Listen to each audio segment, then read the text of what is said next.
आज मी राजकारणी विश्वंभर राजे शिर्के म्हणून नाही तर एक बाप म्हणून माझ्या आयुष्यातली सगळ्यात महत्त्वाची आणि आनंदाची बातमी तुम्हाला देण्यासाठी ते बोलवलेलं आहे. श्रावणी, ही माझी एकुलती एक आणि लाडकी मुलगी श्रावणी राजे शिर्के. आणि आनंदाची बातमी अशी आहे की माझ्या या लेकीचं लग्न ठरलंय. त्याचीच घोषणा करण्यासाठी मी आज तुम्हाला इथे बोलवलं होतं.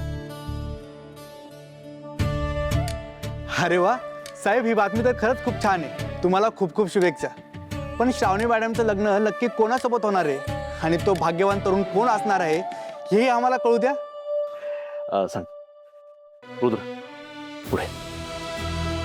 हा माझा होणारा जावई, एक अत्यंत कर्तबगार धाडसी असा पोलीस ऑफिसर रुद्र प्रताप गायकवाड. 19 तारखेला या दोघांचाही विवाह सोहळा पार पडतोय.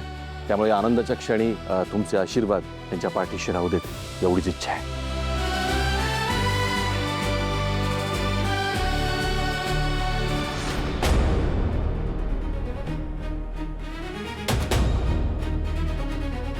रोड तर श्रावणीच्या घरच्या दिशेने चाललाय. भाऊ, कुठे चाललोय आपण? कुणाच्या घराला चाललोय आणि कुणाची ऑर्डर आहे? ते राज्याचे शिक्षण मंत्री आहेत ना, विश्वंभर राजे शिर्के साहेब. त्यांच्या बंगल्यावर डेकोरेशनचं काम करायचं आहे आपल्याला. भाऊ, गाडी बाजूला घे. बाजूला घे, थांबा गाडी. काय झालं सर, काय प्रॉब्लेम आहे? एक मिनिट.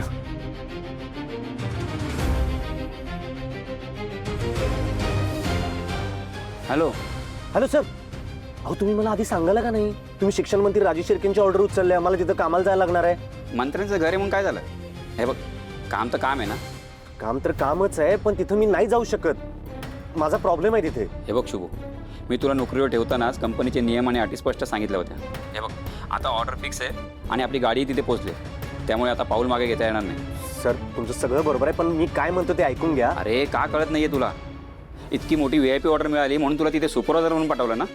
तुला जर पहिल्या दिवशी काम करायचं नसेल ना, तर ॲडव्हान्सचे पैसे घेतले ते परत आणून दे ऑफिसमध्ये आणि मग जा हवं तिथे. नाही सर, मला ते पैसे नाही परत करता येणार. ठीक आहे सर, मी करतो मॅनेज. ठीक आहे, बघ कसं होतंय ते.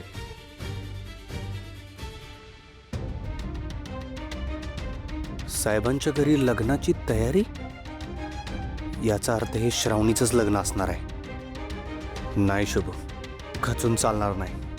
घरात पैशांची गरज आहे. शुभ सर, निघायचं का मग आपल्याला? हां,